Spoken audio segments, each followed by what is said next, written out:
우리는 하루 동안 몇 번이나 진짜 지금 이곳을 살고 계신가요? 우리는 눈을 뜬 순간부터 눈을 감는 순간까지 수많은 생각의 바닷속을 떠다닙니다.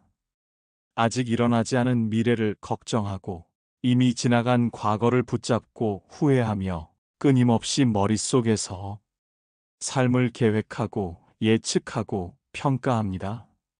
하지만 과연 그 머릿속이 내가 평생 살아도 괜찮은 집일까요? 그곳은 평온한가요? 그곳엔 온기가 있나요? 혹시 생각의 집에 갇혀 숨조차 쉬기 어려운 삶을 살고 있지는 않으신가요?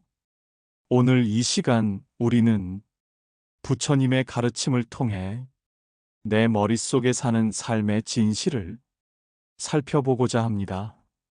지금부터 함께 생각이라는 문을 열고 조용히 마음을 비추는 길을 걸어가 봅니다. 여러분의 좋아요와 구독은 이 수행의 길에 함께 놓는 연등이 됩니다. 한 줄의 댓글은 누군가의 마음에 따뜻한 법의 등불이 될 수 있습니다. 스승님, 제가 요즘 자꾸 생각이 많아집니다. 무슨 생각이냐, 아들아? 해야 할 일, 하지 못한 일, 남들이 날 어떻게 보는지, 또 앞으로 어떤 삶을 살아야 할지. 하루 종일 제 머릿속은 멈추질 않습니다. 부처님은 조용히 제자의 눈을 바라보며 말씀하셨습니다. 그 생각들은 지금 여기에 있는 것이냐? 아닙니다. 대부분은 미래를 걱정하거나 과거를 후회하는 생각입니다.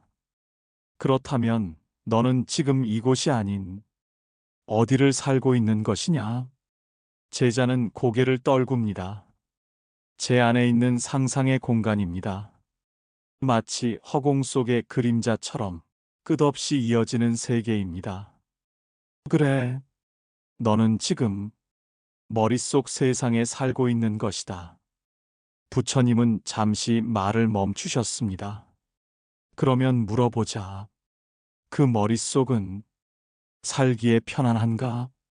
제자는 대답하지 못했습니다. 내 생각은 너를 위로하느냐? 아니요. 오히려 저를 조급하게 하고 지치게 합니다. 그렇다면 다시 물어야 한다. 사람이 머릿속에 대부분의 삶을 살고 있다면 그 머릿속이 편안하고 온전해야 하지 않겠느냐? 그렇습니다. 하지만 현실은 어떠하냐? 사람들은 자기 머릿속에 살면서도 자기 자신에게조차 쉴 틈을 주지 않는구나. 그때 부처님은 옛날의 한 수행자를 이야기하셨습니다. 옛날 어느 마을에 숨이라는 수행자가 있었다. 그는 늘 앉아 명상을 하면서도 생각이 떠나지 않아 괴로워했지. 가족을 두고 떠난 일이 마음에 걸리고 자신이 선택한 길이 옳았는지 계속 되묻곤 했단다. 그 마음속의 질문은 날마다 구름처럼 떠올랐고 그는 결국 고요 속에 있더라도 늘 괴로웠다. 그는 어느 날 마을 어귀에 있던 큰 바위에 앉아 이렇게 말했다. 내 생각 속이 전쟁터 같구나. 마치 나 자신이 나를 공격하고 있는 것 같아. 그때 지나가던 노승이 그에게 다가와 말했지. 생각은 도구이지 주인이 아니네. 자네가 도구를 쥐고 있는가? 도구가 자네를 휘두르고 있는가? 제자는 놀라듯 물었습니다. 도구가 주인이 된다면 어떻게 됩니까? 끝없이 흔들리고 스스로를 상처내게 된다. 부처님은 천천히 말씀을 이어가셨습니다.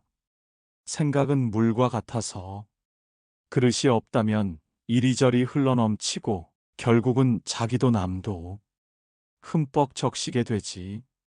그릇을 만들어야 한다. 그 그릇은 바로 관찰이란다. 관찰이요? 그래. 생각을 따라가는 것이 아니라 그 생각이 일어나는 곳을 바라보는 연습이다. 제자의 눈빛이 조금 맑아졌습니다. 제가 늘 생각 안에 사는 줄만 알았는데 그 생각을 바라보는 자리도 존재하는군요. 그렇다. 사람은 마음의 주인이 되어야 한다. 그렇지 않으면 그 마음이 사람을 흔든다. 머릿속에서만 사는 삶은 고요한 듯 보여도 늘 요동치는 바다와 같다. 그러니 한 걸음 물러서서 그 바다를 바라보는 눈을 길러야 한다. 부처님은 마지막으로 이렇게 말씀하셨습니다. 그 눈은 곧 지혜의 눈이다. 지혜는 지금 이 순간을 바라보는 능력이니라. 스승님, 그렇다면 생각이란 그저 스쳐 지나가게 두면 괜찮은 것이겠지요? 제자의 말에 부처님은 고개를 천천히 저으셨습니다. 아니, 생각은 단지 지나가는 것이 아니라 그 자체로 업의 씨앗이 되느니라. 업의 씨앗이요? 그래. 생각은 마음속에 맺히면 그대로 말이 되고, 말은 행위가 되며, 행위는 습관이 되고, 습관은 너의 삶 전체가 되지. 부처님은 흙 위에 손가락으로 원을 그리며 말씀하셨습니다. 이것을 사람들은 자기 성격이라 부르지만 사실은 오래된 생각의 패턴이 누적된 결과일 뿐이다. 제자는 잠시 말이 없었습니다. 그러다 조심스레 여쭈었습니다. 스승님, 저도 모르게 자주 떠오르는 부정적인 생각들, 그것도 업입니까? 부처님은 고개를 끄덕이며 말씀하셨습니다. 그 생각이 너를 지배하고 그 생각을 따라 말과 행동이 이어졌다면 이미 업은 만들어지고 있느니라. 예전에 어떤 제자가 있었지. 그는 사람들을 만날 때마다 의심을 품었고 늘 저 사람은 나를 싫어할 거야. 나는 잘하지 못할 거야 라며 머릿속에서 먼저 결론을 내려버리곤 했단다. 그러다 보니 그 제자는 사람들 앞에서 입을 떼기도 전에 긴장했고 표정은 굳었으며 말은 불친절해졌지. 그 결과 실제로 사람들이 그를 멀리하게 되었고 그는 더 깊은 외로움에 빠졌단다. 제자는 중얼거렸습니다. 결국 자기 생각이 자기의 현실이 되어버린 것이군요. 그렇다. 생각은 내면의 씨앗이다. 그 씨앗은 반드시 자신의 말과 행위라는 형태로 피어나지. 그래서 부처는 언제나 말한다. 생각을 조심하라고. 그것은 곧 내가 앞으로 걸어갈 길이기 때문이니. 부처님은 조용히 손을 모아 무릎 위에 얹으시고 말씀하셨습니다. 특히 말은 업의 힘이 가장 빠르게 퍼지는 통로다. 한마디의 말은 누군가의 하루를 망치기도 하고 또 누군가의 삶을 일으키기도 하니라. 옛날 한 도인이 있었지. 그는 늘 무건 수행을 하다가 가끔 말할 때엔 오직 칭찬과 기도만 했단다. 사람들이 물었지. 어찌 늘 좋은 말만 하십니까? 그러자 그는 이렇게 답했다. 내 말은 마음의 열매이니 그 열매가 누군가의 입에 쓰지 않도록 먼저 내 마음을 달게 만들어야 하오. 제자는 감탄하며 물었습니다. 스승님, 그렇다면 우리는 어떻게 해야 생각을 더 맑고 고요하게 유지할 수 있습니까? 먼저 알아야 한다. 생각은 멈추는 것이 아니라 다스리는 것임을 강물은 막을 수 없다. 하지만 그 물줄기를 돌려 농토를 적시는 길로 인도할 수는 있지. 그렇다면 생각도 그 방향을 인도해야 한다는 것이군요. 그래. 그 방향이란 마음 챙김이며 그 중심은 자비다. 자비의 마음을 품으면 타인을 향한 말도 달라지고 자신을 향한 말도 부드러워진다. 스승님, 자신을 향한 말도 업이 됩니까? 물론이다. 가장 오래 남는 말은 다른 이의 말이 아니라 내가 내게 하는 말이니라. 그 말에 제자는 조용히 눈을 감습니다. 부처님은 끝으로 이렇게 말씀하셨습니다. 생각이 업이 되지 않으려면 그 생각을 말하기 전에 바라보고 말을 하기 전에 고요하게 관찰하며 마음을 움직이기 전에 멈춤을 배워야 한다. 그 멈춤이 곧 수행이고 그 수행이 곧 해탈을 향한 첫걸음이다. 스승님, 머릿속에서 벗어나고 싶습니다. 그러나 그 생각이 너무 많고 너무 익숙하여 제 자신도 어디서부터 풀어야 할지 모르겠습니다. 부처님은 조용히 웃으며 말씀하셨습니다. 그렇다. 사람들은 자주 말하지. 머릿속을 비우고 싶다. 하지만 중요한 건 생각을 억지로 비우는 것이 아니라 그 생각을 품고 있는 그릇을 바꾸는 것이니라. 그릇을 바꾼다. 그 말씀이 무엇인지요? 너의 마음을 돌보는 방식, 너의 하루를 대하는 방식, 그리고 내가 살아가는 태도를 바꾼다는 뜻이다. 부처님은 일어섰습니다. 제자도 함께 따랐습니다. 그들은 작은 연못가에 다다랐습니다. 연꽃이 잔잔히 피어 있는 물 위에 부처님은 조용히 한 잎을 가리켰습니다. 이 연꽃을 보거라. 진흙 속에서 피어났으나 그 진흙에 물들지 않고 오히려 그 진흙의 영향으로 피어난다. 생각도 그러하니라. 그것이 많다 하여 괴로워할 필요는 없다. 다만 그 생각을 어떻게 바라보고 어떤 방향으로 돌보는가가 중요하다.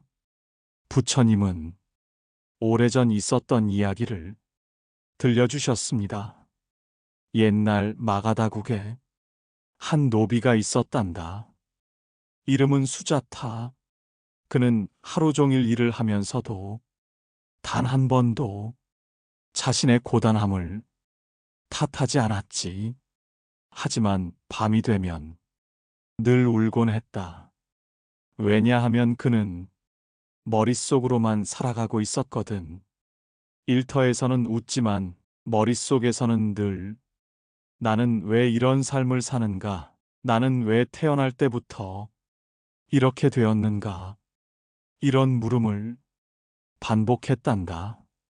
그러다 어느 날 그는 마을 외곽에서 잠시 쉬고 있는 부처님을 만났지. 조심스럽게 다가와 말했단다. 부처님, 제 생각이 너무 커서 제 하루가 너무 좁아졌습니다. 그 말을 들은 부처는 조용히 대답하셨다. 그렇다면 그 생각을 잠시 내려놓고 대신 지금 여기에서 들리는 바람 소리를 들어보거라. 수자타는 바람 소리를 들었다. 그 바람은 자신을 판단하지도 재촉하지도 않았지. 그저 불뿐이었다. 부처는 다시 말했다. 그 바람처럼 살아보려무나. 생각이 바람처럼 불어올 때 그 바람이 너를 지나가도록 두거라. 내가 그것을 붙잡지만 않으면 그것은 결국 흩어진다. 제자는 물었습니다. 스승님, 그러면 저는 무엇부터 실천해야 할까요? 부처는 조용히 손가락을 3개 들어 보이며 말씀하셨습니다. 첫째, 매일 아침 숨부터 바라보아라. 숨은 생각보다 먼저 존재하며 숨을 바라보면 마음이 머무는 자리를 알게 된다. 둘째의 마음을 글로 써보거라. 생각은 형체가 없지만 글이 되면 그것은 멈춤이 된다. 글을 쓰면 마음이 고요를 배운다. 셋째, 하루 한 번은 말하지 않고 10분을 조용히 앉아 있으라. 말이 줄면 생각도 줄고 생각이 줄면 마음이 보인다. 제자는 고개를 끄덕였습니다. 숨을 바라보고 글로 내 생각을 보고 조용히 머무는 시간을 가지겠습니다. 부처님은 마지막으로 이렇게 말씀하셨습니다. 수행은 특별한 장소에서만 일어나는 것이 아니다. 수행은 지금 이 자리에서 나를 바라보는 그 한순간에 이미 시작되고 있다. 머릿속에서 벗어나는 길은 멀리 있는 길이 아니다. 지금 여기에서 눈을 감고 마음을 바라보는 그 짧은 순간이 바로 그 시작이니라. 스승님, 저는 너무 많이 후회합니다. 제자의 목소리는 떨리고 있었습니다. 고요한 새벽 숲속 그 작은 목소리는 깊은 어둠을 흔드는 듯 울림이 있었습니다. 무엇을 후회하느냐? 지나온 저의 삶 전체입니다. 사람들에게 상처 주었던 말, 돌이킬 수 없는 행동, 무시하고 지나쳤던 순간들. 지금 생각해보면 그 모든 것들이 마음속에 무겁게 남아 있습니다. 부처님은 잠시 침묵하셨습니다. 그리고 천천히 제자의 손을 잡으며 말씀하셨습니다. 너는 너의 과거를 미워하고 있느냐? 네, 그런 것 같습니다. 하지만 아들아, 그 과거가 지금 이 자리에 너를 데려다 주었느니라. 제자는 고개를 들었습니다.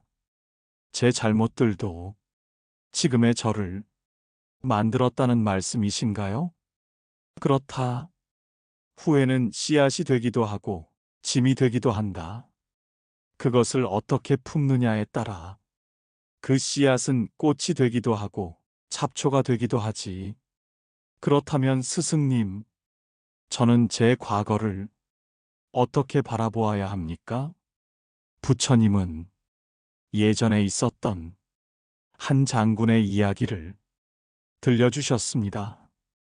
옛날 전쟁터에서 수많은 생명을 죽이고 살아남은 한 장군이 있었지. 그는 전쟁이 끝난 뒤 불면증과 악몽에 시달리며 괴로워했단다. 자신이 저지른 모든 일이 마음속에 새겨져 잠시도 편히 쉴 수 없었지. 그는 어느 날 저를 찾아왔다. 자신의 죄를 고백하며 울고 또 울었단다. 그때 나는 이렇게 말했다.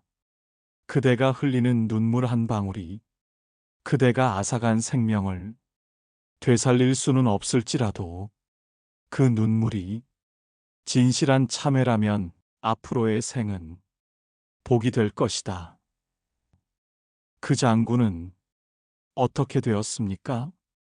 그는 절에 남아 수행하며 자신이 무너뜨렸던 마을들을 위해 우물을 파고 학교를 지으며 살았단다. 그는 자신의 과거를 죄로만 남겨두지 않고 그 죄에서 자비를 배운 사람이 되었지. 제자는 조용히 눈물을 흘렸습니다. 스승님, 저도 그럴 수 있을까요? 가능하지. 누구에게나 복의 길은 열려 있다. 단지 그 문을 두드릴 용기가 필요할 뿐이다. 먼저는 자신을 용서하거라. 너 자신을 진심으로 끌어안고 이 말 한마디를 속삭여라. 나는 나의 무지로 인해 그랬다. 이제는 배우겠다. 이제는 깨어나겠다. 부처님은 마지막으로 말씀하셨습니다. 참회는 눈물로 끝나지 않는다. 그 눈물이 흙을 적실 때 그곳에 자비라는 연꽃이 피어나느니라. 그러니 이제는 내 죄책감 속에 머물지 말고 그곳에서 자비를 피워라. 그것이 곧 너의 해탈의 시작이 될 것이다. 부처님은 제자의 눈을 바라보며 조용히 말씀하셨습니다. 아들아, 고요를 보려면 고요 속으로 들어가야 하느니라. 그리고 손을 들어 멀리 강가를 가리키셨습니다. 저 강을 보아라. 물이 흐르지 않는다면 썩고 말 것이고, 물이 너무 거세다면 다 쓸어가고 말지. 삶이란 그와 같다. 생각도 감정도 흐름이 필요하되, 그 흐름이 관찰에 닿을 때 비로소 평온이 되는 것이다. 연꽃을 보아라. 진흙 속에서 피어나지만 그 어떤 더러움도 닿지 못한다. 그 이유는 그 연꽃이 물 위에 자신을 맡기고 있기 때문이다. 그대도 생각에 스스로를 맡기지 말고 지금이라는 물 위에 마음을 띄우거라. 사람들은 흔히 고요함을 멀리서 찾는다. 산속에 들어가야 한다고, 세상을 떠나야만 얻을 수 있다고 여긴다. 하지만 진짜 고요는 언제나 여기에 있다. 고요는 공간이 아니라 태도이기 때문이다. 제자는 눈을 감고 자신 안에서 떠오르는 감정을 가만히 바라보았습니다. 슬픔도 미움도 후회도 그 모두는 마치 구름처럼 떠오르다 흩어지는 것들이었습니다. 부처님은 다시 말씀하셨습니다. 고요는 침묵을 의미하지 않는다. 진정한 고요는 생각을 따라가지 않고 마음을 바라볼 줄 아는 용기에서 시작된다. 그리고 그 고요 속에는 항상 하나의 씨앗이 숨어 있다. 그것은 자비이며 지혜이며 그대의 원래 얼굴이니라. 제자는 마침내 깊은 숨을 들이켰습니다. 그 숨은 무겁지 않았고 오랜만에 마음 안에서 피어나는 온기와도 같았습니다. 이제는 알겠습니다, 스승님. 제가 머무를 곳은 머릿속이 아니라 이 지금 이 호흡, 이 자리라는 것을. 그래, 머릿속에서 벗어날 필요는 없다. 다만 그 속에 갇히지 마라. 머리는 살아가는 데 필요하고 마음은 살아있음 그 자체이니 머릿속에서 마음으로 이사오는 것, 그것이 수행이고 그것이 복이니라. 오늘 우리는 머릿속에 사는 삶에 대해 이야기했습니다. 부처님께서는 생각이 머무는 집이 아니라 지금 이 순간에 머무는 마음의 집을 짓기를 권하셨습니다. 복은 머릿속의 계산이나 추측 속에 있지 않습니다. 복은 지금 이 순간 내가 숨 쉬는 이 자리, 내가 누군가에게 따뜻한 말을 건네는 그 말 속에 있습니다. 내가 나를 바라보는 그 짧은 순간 스스로에게 이렇게 물을 수 있다면 좋겠습니다. 나는 지금 나를 따뜻하게 안고 있는가? 복은 멀리 있지 않습니다. 지금 여기에서 조용히 눈을 감고 마음을 바라보는 그 순간에 이미 복은 와 있습니다.